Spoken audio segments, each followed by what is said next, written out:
So today we will be solving the first session 2020 for grade 12 LS, and it's the second exercise for the capacitor.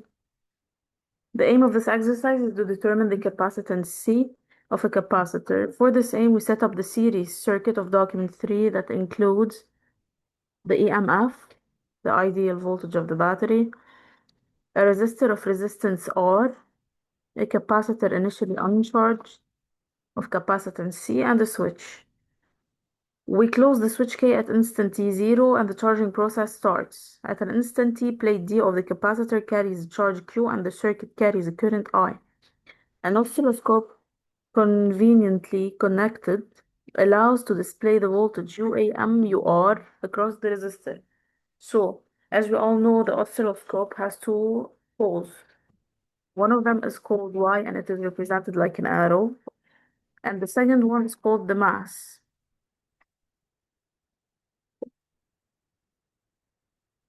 Okay, so we'll be placing these two poles across the resistor.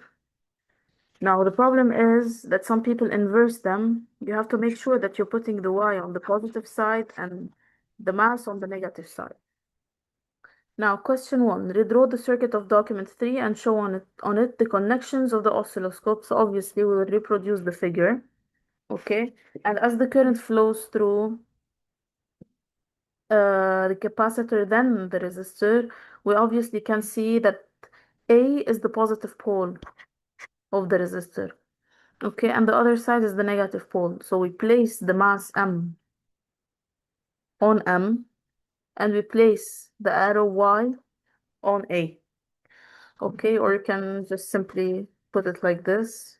There's no problem. Okay, so this is question 1.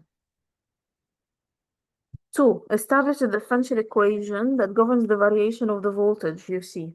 Obviously, this question is always asked, and I think it's easy by now if you watch the previous videos. We always start first step by the law of addition of voltages. We have U of the battery should be equal to U of the capacitor plus U of the resistor in the circuit. Then, again, we say before, according to the law of addition of voltages.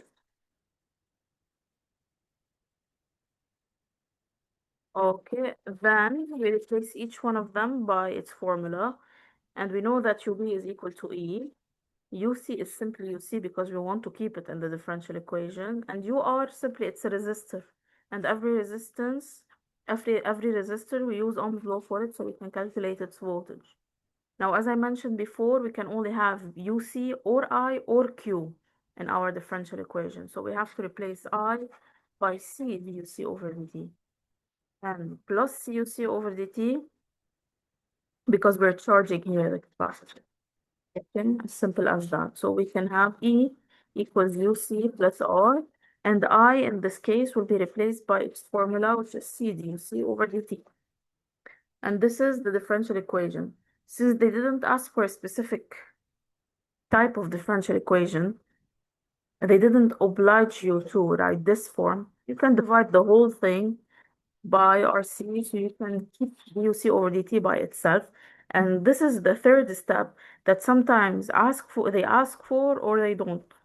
Simply, it's your choice. So E over RC, it's equal to UC over RC plus DUC over dt, because RC in the numerator and RC in the denominator, they will cancel each other out. Okay, now this is the differential equation. Now question 3, show that UC, the solution of the differential equation, like we said in the previous videos, is a solution of the established differential equation. Show that. We have to show this. Okay. This is a new way of asking.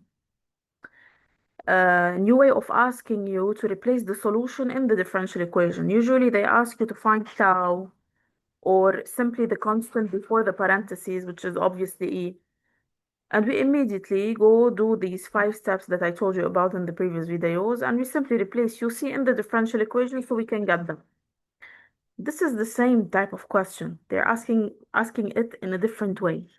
Okay, so I will repeat the steps. First, we write the solution. We write its derivative.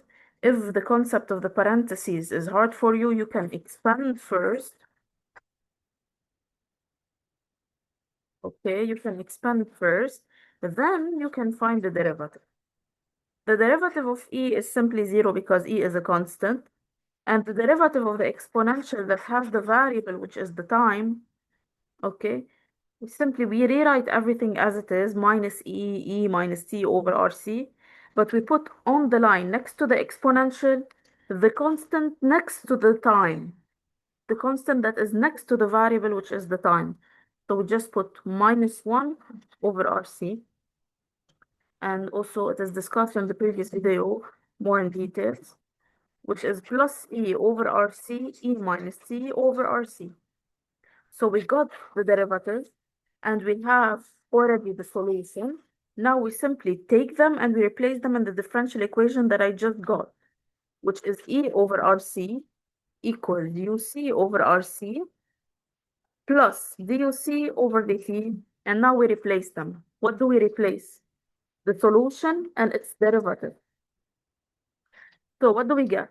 E over rc is equal to, I will keep 1 over rc on the side, then I will replace uc by its new expression, which is e minus e minus t over rc plus duc over dt, which is e over rc exponential minus t over rc.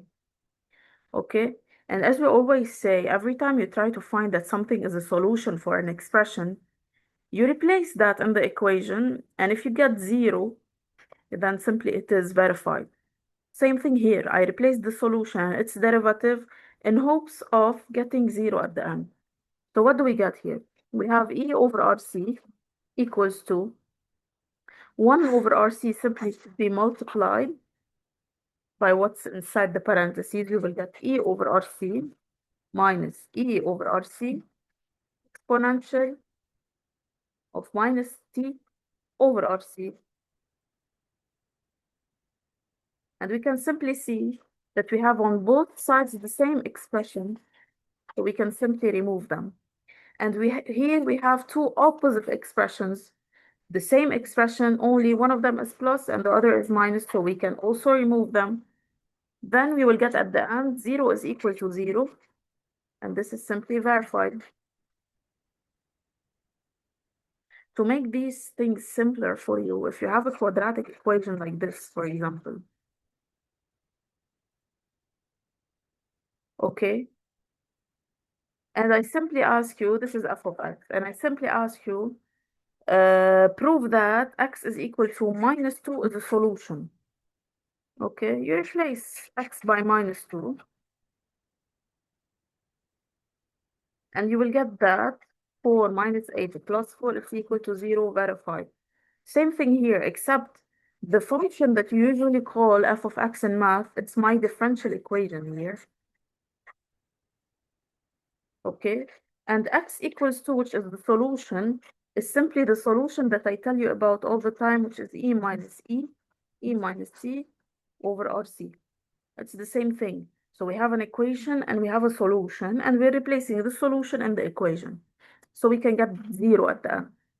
Now, deduce the expression in number 4, deduce the expression of UR in terms of E, R, C, and T. UR,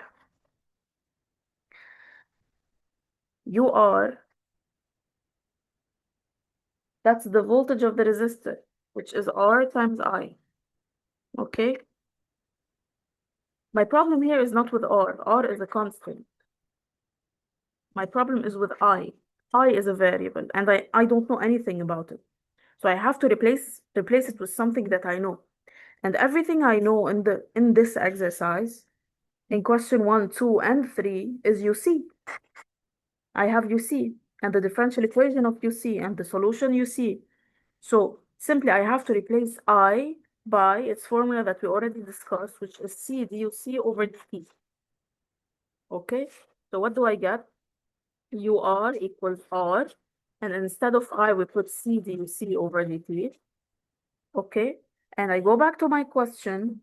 They're asking me to find UR in function of E, R, C, and the time T. They didn't ask for UC. Okay, so DUC over DT here should be replaced. This is not what they want. I go back to the previous questions and I look for something concerning DUC over DT, and I can clearly see this expression here. DUC over DT is equal to E over RC, E minus T over RC. So we replace it. We replace this expression in DUC over DT. What do I get? UR equal RC. And simply DUC over DT, it is replaced by E over RC, E over RC, E minus T over RC. And then we can remove RC and RC in the numerator and in the denominator. Then we will get that UR is equal to E minus T over RC. I look back to the question and I can see that they want E, R, C, and T, and I get all of them. I have E, I have the time, I have R, and I have C. So I'm sure this expression is correct. Okay, now, here we have the figure. As I told you before, the figure is mainly used so we can find different values of the voltages, maybe the capacitor, maybe the resistor. Usually they ask about the voltage of the capacitor when they're talking about the figure. Here I cannot not mention this idea that you have here the variation of UR, which is not the usual question they ask about. So don't confuse UC with UR. They are completely different. UC is the voltage of the capacitor that is charging.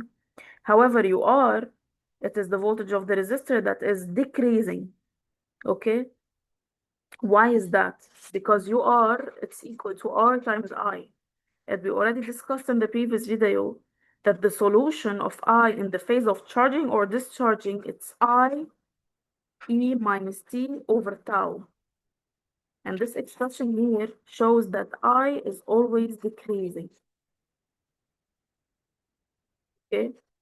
So I is always decreasing and UR is dependent on I. So UR is always decreasing too. So we have to be careful. Now, show document 4. Document 4 shows UR as a function of time. Show that the shape of the curve is in agreement with the expression of UR. This is exactly what I just said now. How can I prove that the curve is in agreement with the expression of UR? The expression of UR is RI. 5.1. UR is equal to RI. Or I can simply just use the previous question, which is UR equals E minus T over RC.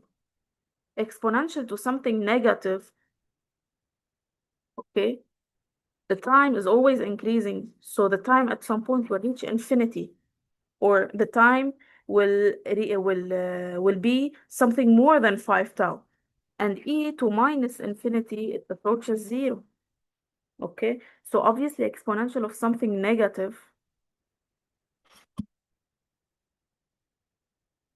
will just give me that the voltage of the resistor at the end will reach 0. So it's a decreasing function.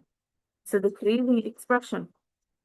Okay, so of course the curve is in agreement with the expression because the expression states that it exponentially decreases and the curve, it's also exponentially decreasing. So that's 100% correct. Okay, so we can talk about the formula of UR, which is R times I, and we state that I is always decreasing, or we can simply just use the function that I got for UR, which is E minus T over RC, and we say that T is increasing. And if T is increasing, that at some point it will reach infinity in my experiment. So exponential of minus infinity goes towards 0, so UR goes towards 0.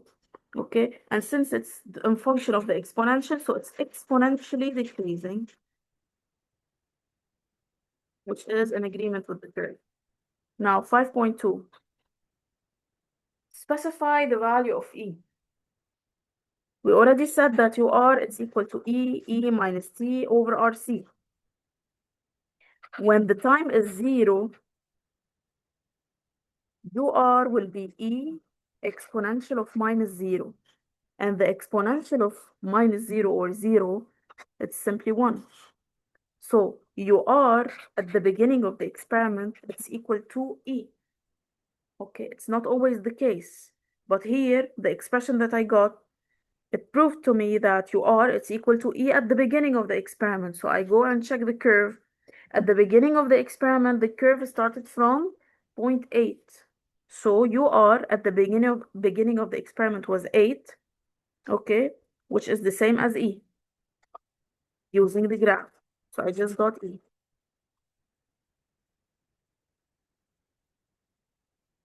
Now, 6. The time constant tau of the RC series circuit is given by tau equals RC. Choose from the 4 statements below 2 statements that describe correctly tau using the charging phase of the capacitor. They can simply just not state that we have the charging phase of the capacitor because it's on you. They already mentioned that at the beginning. Okay? But they reminding you of what we have here so you don't confuse the statements. Justify your answer. Statement 1. Tau is the time during which the voltage across the resistor is 37% of its maximum value. Okay. Statement 2. Tau is the time during which the voltage across the resistor attains its maximum value. Statement 3. Tau is a physical quantity that permits to slow down the establishment of the steady state. Statement 4. Tau is the time during which the voltage across the capacitor will be equal to that of the resistor.